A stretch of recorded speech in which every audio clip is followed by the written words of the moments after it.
Bonjour, j'espère que vous allez bien. Allez, on se retrouve aujourd'hui pour une nouvelle vidéo et j'avais surtout envie de vous présenter l'huile de thym Kosas. Alors si vous me suivez sur Instagram, je l'ai acheté sur Vinted à petit prix et bon voilà, c'est un petit peu aussi l'objectif d'acheter des cosmétiques sur Vinted. Alors c'était la toute première fois que j'ai acheté un produit cosmétique qui a été utilisé une fois.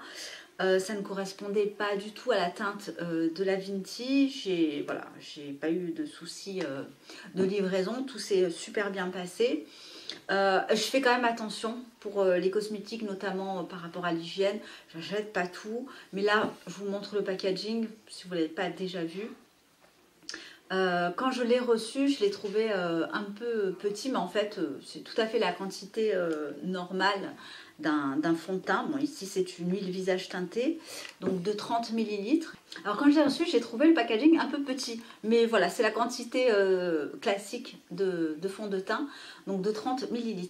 Alors comme je vous l'ai dit, quand il s'agit par exemple d'acheter un produit fond de teint sous forme airless, par exemple comme ça, il n'y a pas, a priori pas de souci d'hygiène. Maintenant, si ça avait été sous une autre forme compacte ou autre, bon, j'aurais sûrement, voire quasiment pas acheté. Donc là, ça ne me pose pas de soucis, d'autant plus que là, je vous montre l'embout. Voilà, donc on ne peut pas mettre son doigt à l'intérieur, c'est a priori. Donc du coup, ça m'a permis, je l'avais déjà testé en échantillon, quand il était sorti, je ne sais pas quand est-ce qu'il est sorti, peut-être un an, je n'ai pas tellement la notion du temps, mais il y a au moins un an, je dirais. Je l'avais testé en échantillon, je vous dis, il m'avait envoyé un petit échantillon, je l'avais trouvé pas mal. Par contre, j'avais pris la teinte 7 et là, j'ai pris la teinte 6, une teinte en dessous et qui me convient vraiment parfaitement. La teinte 7 est un petit peu trop foncée, donc je vous montrerai l'application. Et voilà, en fait, tout ça pour vous dire que n'hésitez pas peut-être parfois à jeter un œil sur Vinted. Alors, moi, j'y pensais absolument pas, notamment pour le côté maquillage. Mais finalement, on peut y trouver en tout cas de jolies choses. Alors, surtout un fond de teint. Alors, trouver à la fois le fond de teint qu'on cherche et sa teinte, c'est quand même trouver une aiguille dans une botte de foin parce que c'est pas évident. Ça, j'avoue. Je prends pas tout et là c'était la première fois, mais je pense pas que je vais renouveler l'expérience, ou à part si je tombe sur quelque chose voilà, d'un petit peu particulier, mais c'est pas mon premier réflexe en tout cas d'aller sur Vinted et de pouvoir acheter des cosmétiques. Donc alors on va commencer tout de suite par le petit maquillage. Alors donc d'une part je vais vous montrer l'application de ce fond de teint et ce que j'en ressens au regard de mon type de peau, sachant que je l'ai déjà utilisé vendredi, voilà. Et même, en fait, je l'ai déjà utilisé 2 fois. Et je voulais aussi vous présenter cette... alors, attendez, je perds mes mots là. C'est une poudre translucide, pardon, donc Magic Sand, qui est vraiment toute blanche, de Ilia, qui a les vertus vraiment de matifier. Moi en ce moment j'ai la zone T qui brille, mais bon, je sais pourquoi. Parce que j'ai introduit des produits laitiers dans mon alimentation, donc là je vais me calmer. D'autant plus que je suis pas... Enfin, je le ressens hein, clairement quand je commence à en manger un petit peu plus. Bon, on va voir si ça fonctionne. J'essaierai de vous refilmer une petite partie 2 heures après. Allez, donc c'est parti. Donc j'utilise celle que j'utilise actuellement, donc en guise de primer, la Reine, qui est assez liquide. Je ne sais plus si je vous l'ai présentée. Vous voyez, c'est vraiment comme de l'eau. C'est un gel. Il en faut vraiment 2 gouttes. Hein. Moi, j'en mets vraiment 2 gouttes. C'est largement suffisant. Enfin, en tout cas, c'est suffisant. J'ai pas pris mon miroir. Donc 2 à 3 gouttes. Je vais rajouter une petite goutte. Allez, 2 gouttes.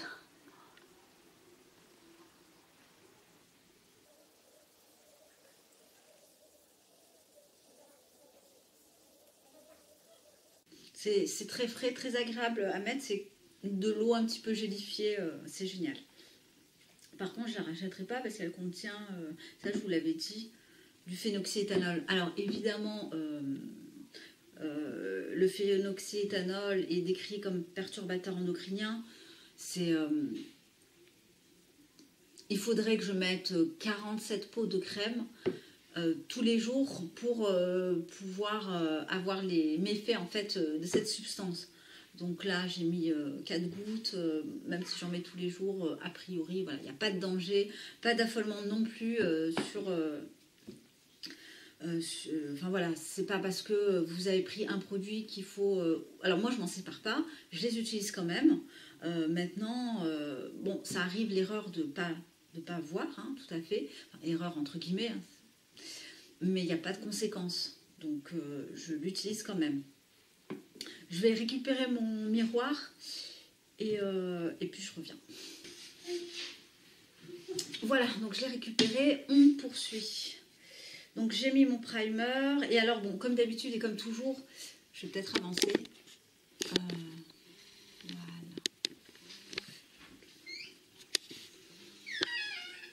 Ça devrait aller. Donc comme d'habitude et comme toujours, j'utilise mes petits doigts. Je trouve ça beaucoup plus pratique, plus rapide. Et voilà, c'est déjà pas mal. Donc, je vous l'ai dit, j'ai pris la teinte 6, qui est, il me semble, une sous-teinte neutre. Donc, il y a une bille à l'intérieur, il faut secouer un petit peu. Donc, j'utilise 3 gouttes pour l'ensemble de mon visage. C'est à peu près la quantité nécessaire pour unifier. C'est très liquide.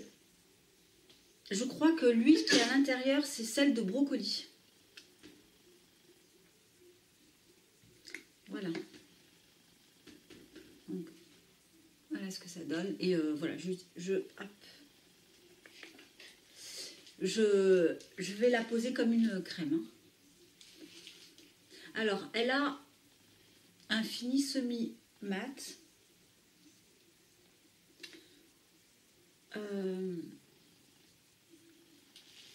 Elle est très agréable à poser, elle s'étale bien. Et elle unifie très bien le visage. Finalement, c'est réellement moi ce que je recherche. J'aime pas les couvrances trop fortes. J'ai vraiment l'impression d'être hyper blanche. Et je vous assure, je ne le suis pas. Hein.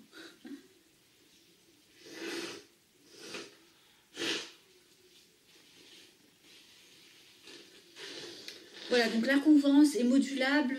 Moi, je m'arrête à 3 gouttes. Parce que honnêtement, j'aime pas en mettre de trop. Que ce soit avec celui-là ou avec d'autres fonds de teint. Donc c'est très naturel. On la sent absolument pas. Voilà, là je peux poser mes doigts. Bon, en même temps, j'en ai pas mis beaucoup, mais c'est pas l'objectif d'en mettre 3 tonnes. Et puis je vais voir comment du coup elle va évoluer. Alors je l'ai déjà utilisée bien sûr. J'ai une petite brillance au bout de 4 heures à ce niveau-là, au niveau de la zone T. Bon, ça c'est ma problématique, donc c'est pour ça que je pense qu'elle est très adaptée aux peaux déshydratées, aux peaux plus sèches, aux peaux matures aussi. Un peu moins, quoique, bon, elle est quand même bien, mais peut-être un peu moins aux peaux mixtes qui ont une brillance à ce niveau-là. Donc voilà ce que ça donne. Bon, c'est peut-être pas forcément très parlant pour vous, d'autant plus que je vois que c'est blanc.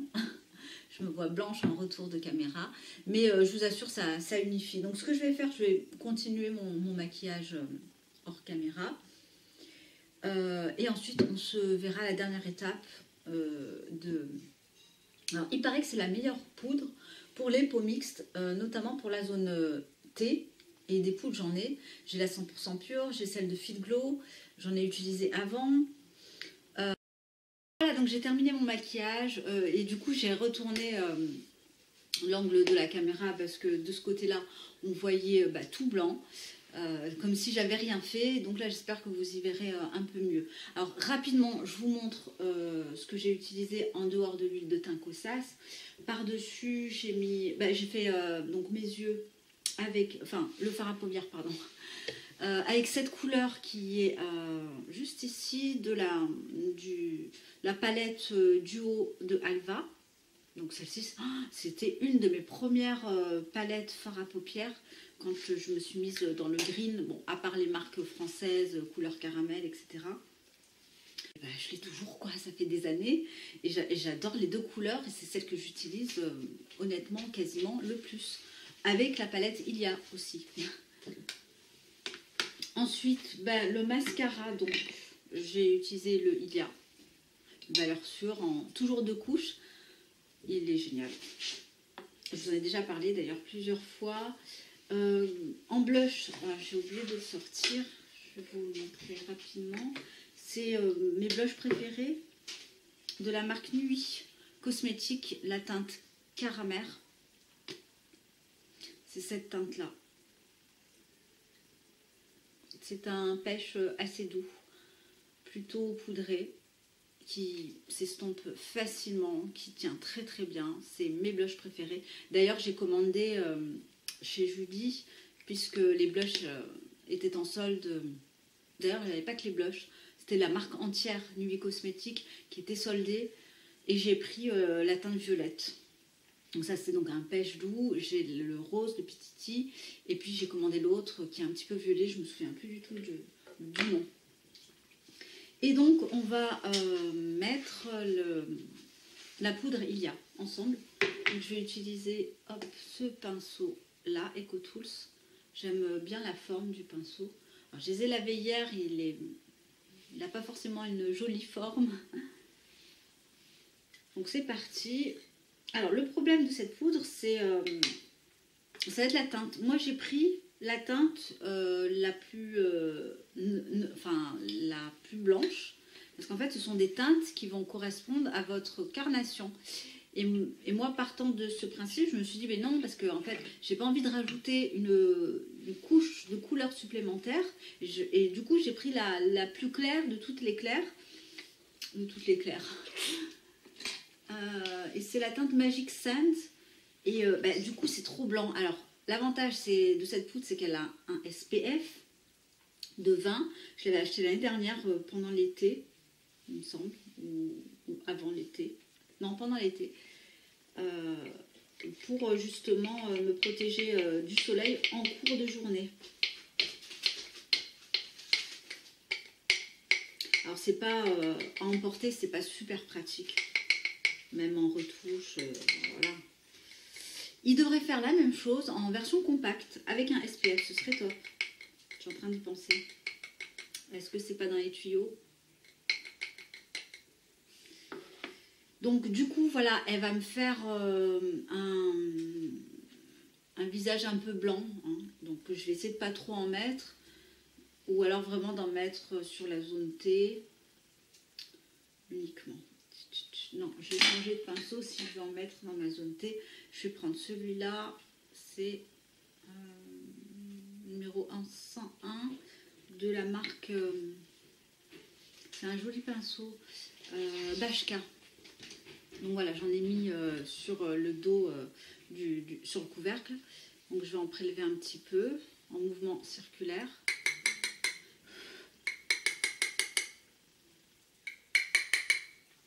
Donc voilà, si vous achetez cette poudre compacte, je dirais que je vous conseille peut-être plus d'aller vers votre carnation. Parce qu'en plus, bon, on n'en met pas beaucoup. Alors vous avez aussi la possibilité, alors il y en a qui l'utilisent vraiment seul. Pour se protéger, ils ne mettent rien en dessous, hein, voilà, au même titre qu'une poudre minérale. C'est une poudre matifiante. Alors voilà, je pense que je suis un petit peu blanche qu'il y a quelques secondes, mais ça va s'estomper. Je fais ce test-là surtout vraiment pour voir si je brille moins au niveau de la zone T. Donc on va attendre quelques heures et puis je vous ferai un petit retour. Je dirais surtout si ça matifie, si ça diminue en fait les brillances au niveau de la zone T. Voilà, donc on se retrouve dans quelques heures. Ah oui, j'ai oublié aussi de vous dire qu'au niveau du rouge à lèvres, donc ça c'est vraiment un tout nouveau, je porte le Kosas en teinte Undown. Donc j'en ai déjà 3 qui correspondent à des teintes un petit peu plus froides. Et là, j'ai pris soldé sur le site de Anne, le site français Green Beauty Bites. J'ai pris la teinte And Down, donc elle fait des promos jusqu'à aujourd'hui inclus, peut-être jusqu'à même lundi. Donc n'hésitez pas, ils sont aux alentours de 20-21 € par là. Il y a quelques teintes qui sont déjà plus en stock. Et j'ai un rouge orangé qui me plaît bien, donc je ne sais pas si je vais le prendre ou pas. Sachant que j'ai déjà cette couleur chez Globe & Halo, donc bon, avoir un dupe, je vois pas trop l'intérêt. Mais bon voilà, pour information, c'est cette jolie teinte que je porte et que je trouve canon. Bon voilà, on se retrouve à plus 3 heures donc après l'utilisation de la poudre Ilia. Et puis j'ai regardé entre temps, Ilia propose en fait 2 types de poudre. Vous avez dans un premier temps la poudre teintée avec du coup 2 teintes. Donc moi j'ai la teinte Magic Sun qui est réservée aux peaux claires à médium, mais peau assez claire. Du coup, évidemment, elle ne me convient pas trop au moment où je l'applique. Après, ça s'estompe un petit peu, donc ça devient moins blanc. J'ai quand même une peau un petit peu plus mate, donc c'est pas l'idéal. Hein. Je me suis vraiment plantée sur la teinte. Et vous avez, je crois, une poudre de finition que propose Ilia avec vraiment les mêmes ingrédients. Celle-ci contient un SPF de 20. Alors j'en profite aussi pour vous dire que si vous souhaitez, je vais la mettre à la vente sur Vinted. Voilà, le prix est tout à fait négociable puisque bon, dommage, elle ne me convient pas. N'hésitez pas, elle est sur mon Vinted. C'est Salima49, je vous mettrai de toute façon le lien en barre d'infos. Et alors donc au niveau des effets, donc à plus de 3 heures, une fois que je l'ai appliqué, alors vous voyez un petit peu, je brille mais à peine, vraiment à peine. Et je trouve qu'à 3 heures de temps, ça tient quand même plutôt bien, ça fixe bien le maquillage et j'ai peu de zones de brillance. Voilà, donc de toutes celles que j'ai pu tester, c'est la meilleure, celle qui tient le plus sur ma zone T. Après, bon voilà, j'aime bien quand même en remettre une petite touche en général de poudre, surtout la semaine quand je vais travailler en milieu de journée, en fait après le déjeuner. Mais voilà, donc c'était pour vous faire un petit retour de cette poudre. Je vais essayer de me mettre peut-être en face de la fenêtre. Voilà, est-ce qu'on voit mieux? Voilà. Donc c'était tout pour cette vidéo. J'espère qu'elle vous aura plu. Alors désolée, là je tiens la caméra à bout de bras, je bouge un petit peu. Je vous embrasse. Et puis, je vous dis à très bientôt. Bye.